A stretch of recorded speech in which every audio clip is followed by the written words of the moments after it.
Chad Prather rose to internet fandom as the man who's unapologetically Southern. Heath Oaks is a published author who failed his way to success. Together, they tackle today's headlines in a way only a Southern Spitfire and a millennial mogul can. Take off your sport coat, grab a beer, and enjoy the conversation. This is Second Shot with Chad Prather and Heath Oaks. Oh my goodness, I have chocolate in my teeth. See, I don't know if you guys have ever, you got to understand, folks, if you're listening, if you come into the RNC in studios, the first thing you approach, the first thing you have to pass is a giant jar of chocolate. And it's got everything, and you can't just say no to it. You know, where's that line of whenever you go in and people have like those kind of jars out there of you take too many or you know what I mean? Like, because I could go by and like I could see me stick an old handful in and just put it in my pocket. But like, is that okay to do even though it's out there free? I don't know. I just had 2 Reese's cups and I want about 16 more. I mean, it's good stuff. So hey, you're listening to Second Shot, of course, and that's because that's what you do, and we're glad that you are. Chad Prather sitting here with my buddy Heath Oaks, and how you feeling today? I'm feeling great. I'm feeling like on top of the world. I get to go see my wife and kids tomorrow. Oh, you're going to Idaho. It's going to be great. You know, we got producer Zach and Kristen back. Yay! And then just for all the new people that in for the show, that what we do is we try to take headlines and we don't talk specifically about the headlines, but we try to get into what we think that can relate to us, hopefully relate to you in business, personal, or anything in that nature. Yeah. What you got today? So I love this headline. I thought this was interesting. Kind of grabbed me was why LeBron turned down $10 million when he was living in the projects. Bron. I don't know about you, but it'd be pretty hard for me to turn down $10 million for much of anything right now. What about you? No. I mean, you know, there's got to be a very big reason. Why did he turn it down? So he was 18 years old, and CEO Reebok flew him in, and during the meeting, the CEO of Reebok wrote $10 million on the check, gave it to him. Right on. And said, we want you to be our guy, but to take this $10 million, you can't even talk to any of the other brands. Like this is you $10 million makes your decision now and go on, and you cannot talk to any other brands. He turned it down. LeBron turned it down. Now, thinking about it, put it in that spot. $10 million right then and then, right now, upfront money, done Which for deal. him in that situation was that's a ton of money. It's a lot of money for anybody. He hadn't even got drafted yet. Or, I mean, he obviously was going to be, but he could have had. I mean, there's a lot of things. But you know what he thought? He said, if he's willing to give me $10 million right now to not even talk to anybody else, then I may need to hear everybody else out. So, and what's funny is he said, I was at a loss of words in the beginning. He flew in from Akron to Spring Hill, where their rent was $17 a month, and now I'm looking at a $10 million check.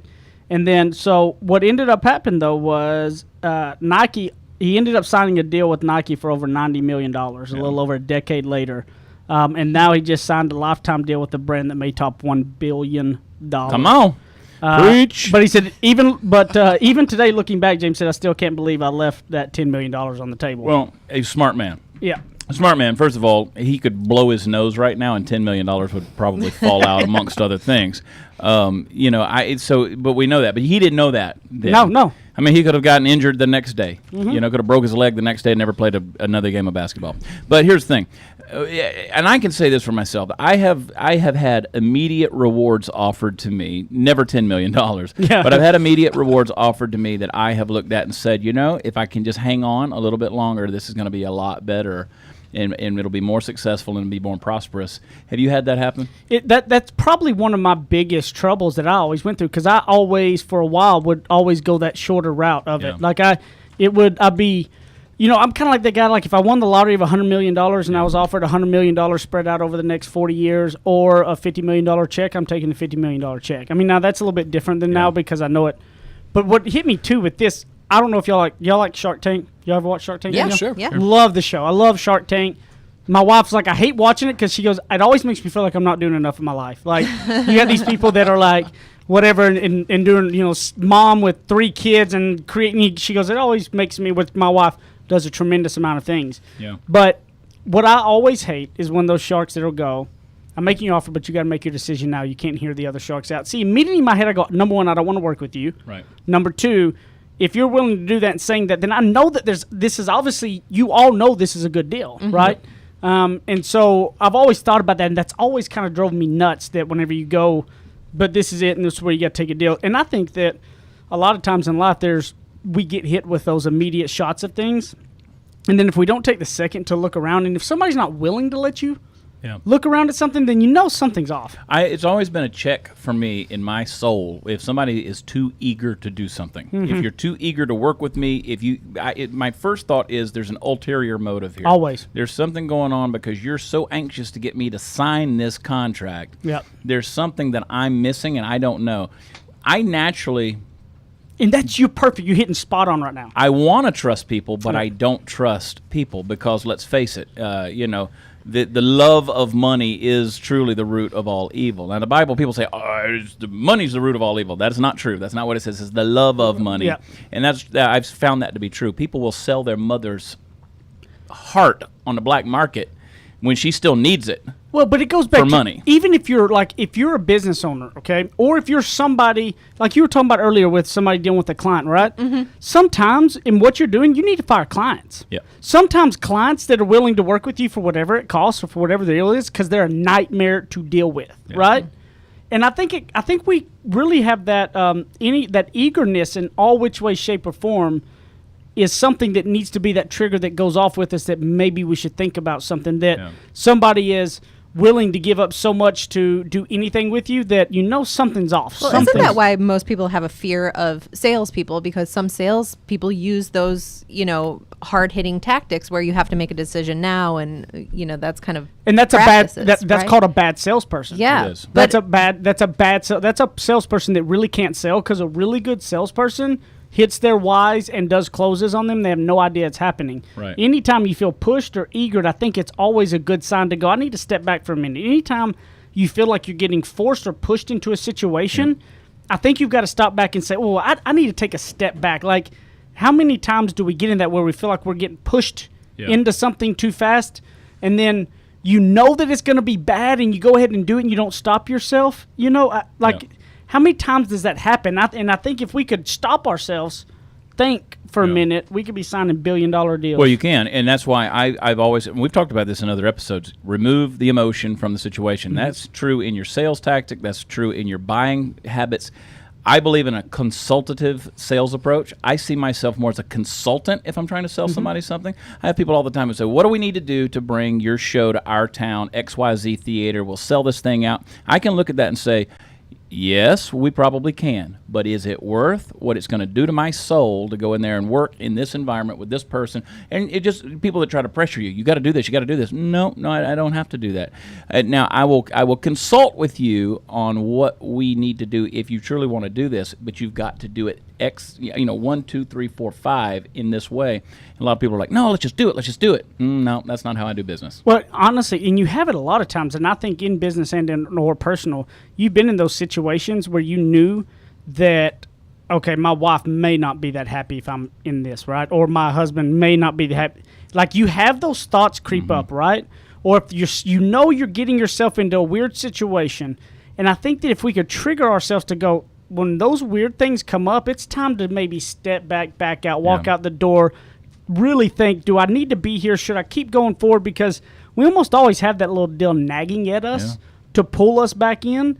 But I think that anytime you feel pushed, anytime you feel like somebody's really eager for anything, it's always too good to be true. When nobody can ever give you the downsides to anything, it's bad. And remember this, young people, whenever you think you might want to date somebody or marry somebody or get engaged to somebody, if you're feeling emotionally pressured to take that next step or to do whatever it is, remember all of these things, because it's the same principle. Just because it's available to you at that moment does not mean it is the right thing. Well, and I don't think that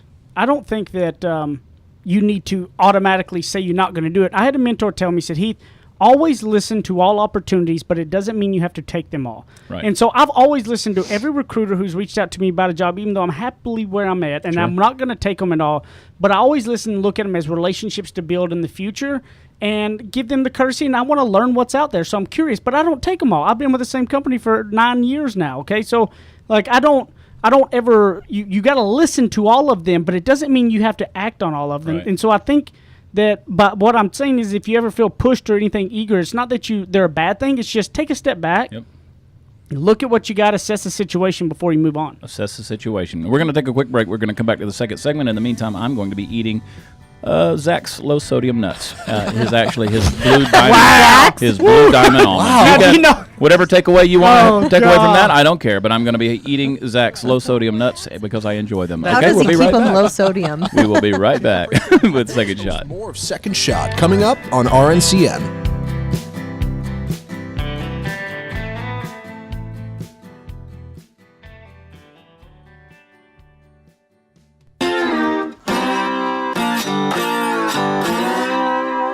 Ready, aim, fire.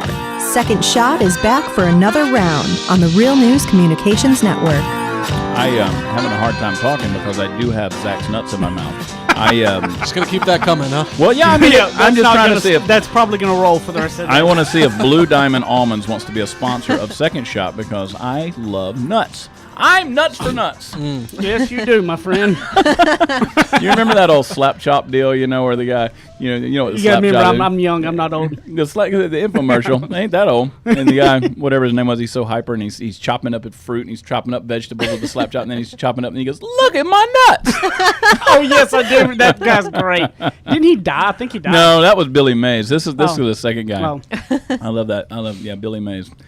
Anyway, Well, going from nuts to actually a very heartwarming story. I really love this story, and I think this is everything wrapped up to remember to be a good person. Mm-hmm. This is it. It says, helped by a stranger on a difficult day, she unknowingly returns the favor years later. So Judy was in Watkinsville, Georgia. Watkinsville. I know Watkinsville. It's right outside of Athens, Georgia, where the University of Georgia is. Go Dogs. Her and her husband decided to move to Atlanta to be closer to their son because she had come down ill with Parkinson's disease. And her disease was worsening rapidly, so they hired an at-home deal to come help take care of her, okay? The person was coming like bailed out or something, whoever it was they originally hired, and it was this kind of almost like a stand-in person. It was like, okay, well, they like a alternate, right? Mm-hmm. Mm-hmm. And this lady, I can't even pronounce her name, Toon D, I think. She showed up to be the alternate. And Toon D ended up, they were there for weeks, and this woman was just amazing. The rights were like, she, above and beyond, she stayed extra when she needed to, whatever it was to help. And one day, this Toon D was telling Miss Judy that that a particularly rough day, I think she was trying to console her when she was having a rough day, and she said back in 2014, a stranger helped her out with a kind gesture. She ran out of gas with only $5 in her pocket, walked into the gas station, a man saw her, turned around, paid for her gas, gave her all the cash in his wallet, took her, did everything like that, and she was just talking about how touched she was by this person. And about that time, the son turned around and took off his hat and goes, "That was me." And Toon Dean looked at him and said, "Oh my God, it was." And it was Miss Watkins' son, the years before, that had helped this lady that day and gave her all that. And obviously the family knew that this was much more than just a coincidence. You know, their faith in God and the prayer and the love, and that how this lady had been coming way above and beyond to help them out, and they were so thankful. But it was kind of, God came full circle. Comrade tells humankind wins. Let us know in the dark days and during Judy's care, all of those things. So I love that, how they obviously raised a phenomenal son. Right. They raised somebody on morals and ethics and do right and help others do those things. And that how in some of her rough times, this alternate, ends up being the best there was. And this lady was going above and beyond for them. And in no way did they know at that point. It wasn't that she was doing it because she knew the son helped, didn't know it. And yet it came full circle. I mean, I don't know about you, but we need more of these stories. Yeah, and I think they happen more often than we're willing to give them I agree. thought and credit for, because pretty much if you're pressed, pretty much all of us have those stories in your life, maybe not to that extreme, but some things that kind of came around and you look back and 30 years ago something happened in your life. Well, not in your case, but in mine, something you did when you were 14, 15 years old, and now it comes back in your 40s and you see the result of it. That's why you can never underestimate the investment you make in another person's life. You can never underestimate it. You might never, this side of eternity, I promise you might never see the physical, tangible result of what you did, but I'm telling you, you can't underestimate the power of making an investment in another person, no matter how sacrificial, how serving it is. And people always say, well, if I'm serving somebody, doesn't that kind of make me down low on the totem pole kind of thing? No, absolutely not. It is absolutely the best thing you can do as a human being is serve another person who can't do for themselves. But I can tell you this, if you're the person that always does something expecting something in return and you wonder where's my karma coming back, it's because your intentions are not legit. Your intentions are only self-serving. You did it in order to receive a reward. That young man right there did not stop and help that lady thinking, in a couple of years this lady's probably going to help my mom out, okay? Yeah. That's not what he did. He did it because he thought it was the right thing to do. Yeah. And I look back growing up, my dad was the guy that he could never pass anybody up on the side of the road. Right. No matter how late we were to something, busy or whatever, he was the guy that always stopped to change somebody's tire, do whatever it was. Mm-hmm. And he's got tons of these crazy stories of people he has helped, And I think I can't either. I can't pass people up either. And I think that seeing that as a kid, but I know that I look at it and go, how many things the world would change dramatically if everybody said, I want to do some nice gesture a day for somebody. And when I say a nice gesture, I mean, look, tell somebody. Yeah. They look, you look sharp today. That your smile, I really like your smile. Yeah. That is a uplifting gesture that you never know when and who can. My biggest pet peeve too, put your shopping cart back in the shopping cart. Let me tell you something. If you can pass up a shopping cart and leave that in your aisle, you are a bad human being. I've heard Heath say that so many times now, and I know how much of a pet peeve that is. That doesn't even cross my mind as a temptation anymore. Because I know it's like, no, I'm just going. I will walk 100 yards. If you can't walk the shopping buggy to the shopping buggy thing, what does that say about you?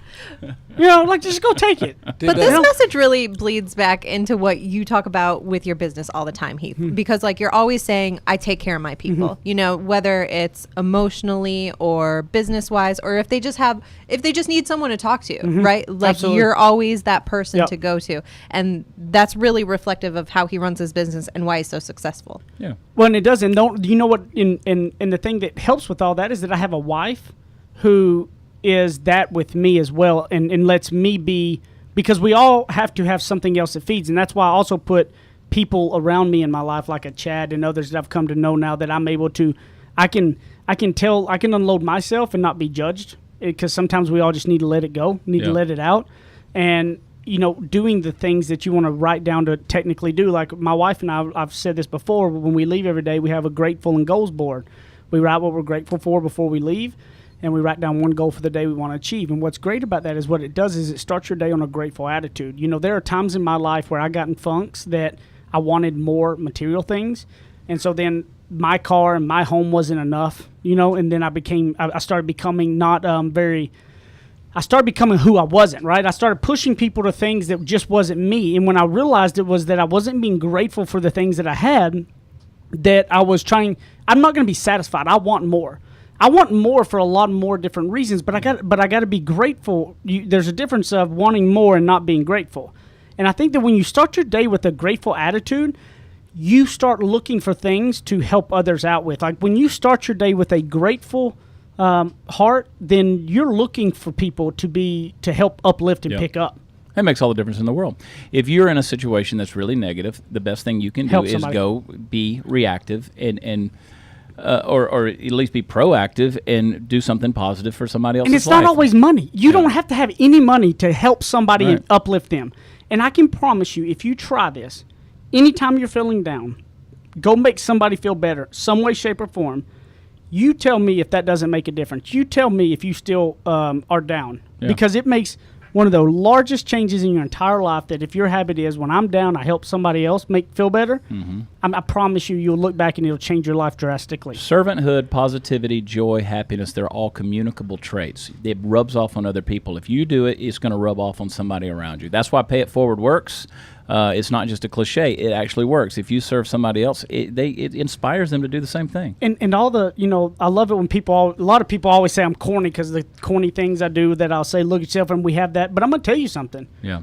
Try it. Yeah. It makes a difference. Before we walk out the door, we have to sit for a minute and reflect on what we're grateful for and what a goal we want to achieve. It sets your tone dramatically different for the day. Yeah. And the days that I forget, because I'm not perfect, that I just walk right past that board, are drastically different than the days that I start out reflecting on things I'm grateful for and the things that I want to try to achieve that day, whether it's helping somebody else or not. So I want to challenge you that, man, if everybody listening to this podcast, if only 30% of them all started helping one person a day, the world would change in a drastic way. I was laughing when you were believe. talking about that because I was remembering Tim Wilson's old comedy bit about. He said, "I ain't stopping for anybody. I don't care what you look like or anything else. I'll blow past you, and your blue hair will be waving in the wind." All right, we got to get out of here. We're coming back for the third segment of Second Shot. Hang in there with us and listen closely because we're going to tell you something important.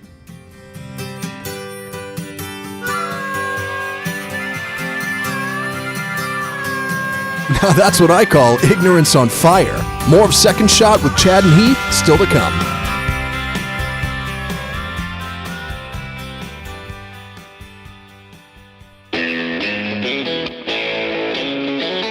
Kick off your boots or suit up. The choice is yours. Welcome back to Second Shot with Chad and Heath on RNCN. Boy, it's a beautiful day. It's a beautiful day. It's a hot one here in Texas, but I feel like I want to go sit in day. Walmart and Target parking lots and wait for the people that do not put their shopping buggies back. Did young Heath Oaks push shopping carts around for a summer? Because I did that. And No. I'm that way. I hate when people don't put their buggies I back. just hate how people don't do it. Like, you're so lazy that Oh, I you know. can't even put your shopping cart back.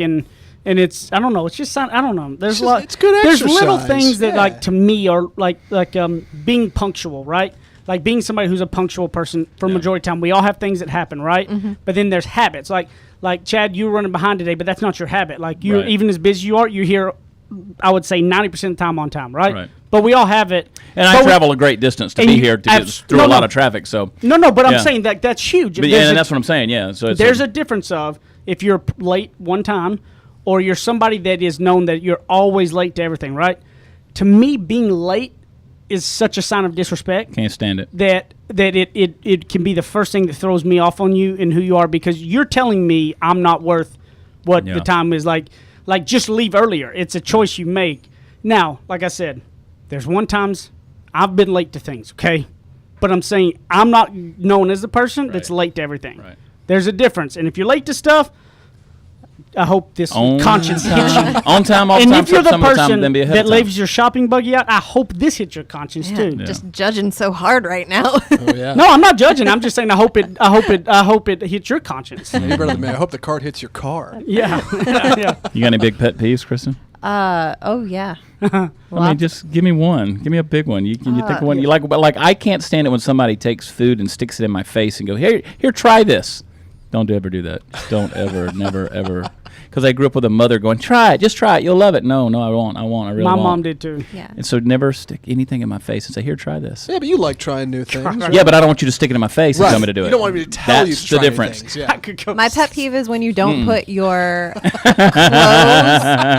Oh, I remember this one time he stuck this thing in my face and said, try it. Heath is falling Just apart try it, over you'll there. love it. was that when you had Zach's nuts in your mouth? Maybe low sodium. No, my pet peeve is when you don't put your clothes in the laundry basket. You put them beside the laundry basket or on the floor next to the laundry basket. Like literally, It's right it's there. the same amount of steps Yeah. to throw it on the floor or throw it in the basket. Just get you a hammer and nails and just nail it to the floor. Just nail it right to the floor. It doesn't matter. I've know. moved it. I've tried. It just drives me You know, nuts. it's Nail the funny, clothes to the floor. You only have one roommate. I wonder who you're talking about. Yeah. Yeah, exactly. Technically two now. I'm sorry. Yeah, you got two roommates. We know the baby ain't leaving I nothing around. have Yeah. a feeling that little boy will end up putting all of his stuff next to the clothes basket. No, No. So mommy will be teaching him.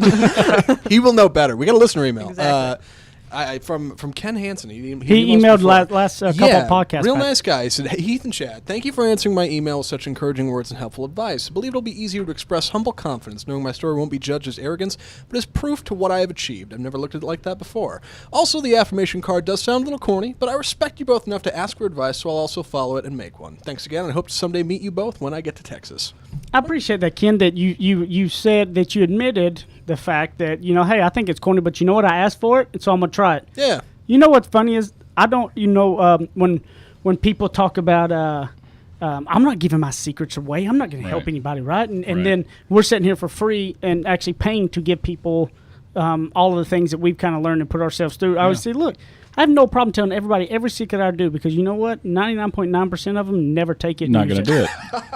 Not and going that's a sad to thing. do it. Won't listen anyway. There's nothing more annoying than the people that you can tell are asking for advice on something because they just want to say that they asked for advice, but they're never going to do it.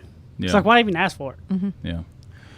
I sometimes, I appreciate the honesty in that letter. I really do. And sometimes, and it may not work for you. Ken Hansen was the one that's moving from California to Texas, remember? Yeah, exactly. And, I've done a lot of things, though, that I thought were like, this isn't going to work. And it turned out it surprised me. It's something that I made a complete habit out of, but sometimes it works. Yep. And here, try this. Eat this. You'll love it. I'm not. Are you a food tryer? Or are you food? Like, will you try any kind of food? Yeah. You will? See, I won't. I'm not new. In particular? I'm not. I would. My Why? wife. My What do you wife. got to lose? I'll throw up. I'm like the guy. Like there's stuff that gets in my head. Like with sushi, things. he can't do it. Like yeah? I have. but Keith he's- can't do But sushi. have you tried it? I have tried a fried shrimp crunch roll, which is fried shrimp. So you tried and it. I threw up everywhere. And he threw Really? up. Well, at least he tried it. Yeah, Trying but it. I won't try because of that kind of instances. I don't try a lot of things. You remember the out. vegan biscuits and gravy? Wasn't that a thing? Yeah. I didn't try that. Oh, hell What- no. I mean, you Did don't you know. see what that looked like? Yeah, When it yeah. looks like the stuff that comes out of my baby's rear end, I ain't putting it in my mouth. Yeah. Okay?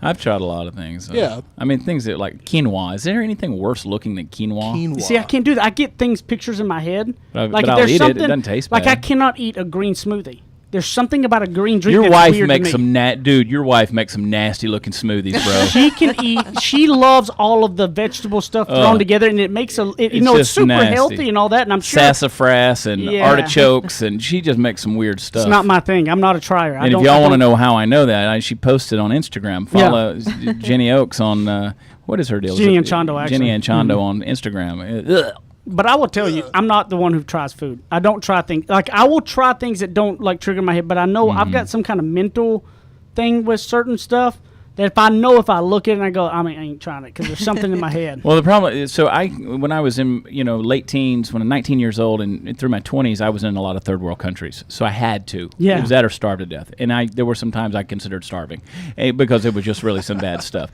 But no, I ate a lot of really, really crazy food, so I don't know. And nowadays it's just.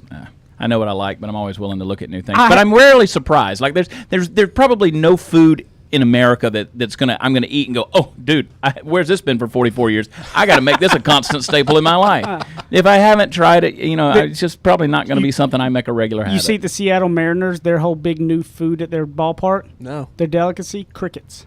See, that's why, dude. I got a show coming up in Everett, Washington on August 25th. Go by the and Seattle Mariners, I'm get gonna you go some by and crickets. I'm gonna eat some crickets. I've eaten that stuff. I've eaten grasshoppers, actually. They got like these. Yeah. It's a delicacy of crickets that you walk around eating the cricket like they just roast it, and it's just like I've done Not gonna crickets happen. before. Not- Couple radio shows. That's the in sound my of the time, crickets in the cup right there. There's a lot of things I'll do, but that's one thing that ain't never gonna happen. Cricket will not be going in my mouth.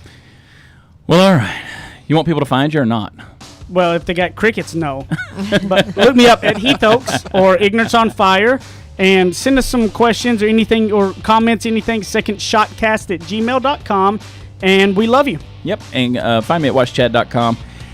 Pray for me. Pray for me. I got to put up with Heath and Zach and Kristen and home. Leave us a review. Tell your friends. Yeah. All right. Hey, it's been fun. I'm going to go back to eating chocolate. All right. We're out of here. Thanks for joining us on another episode of Second Shot. Tell your friends we love y'all. God bless and take care of yourselves.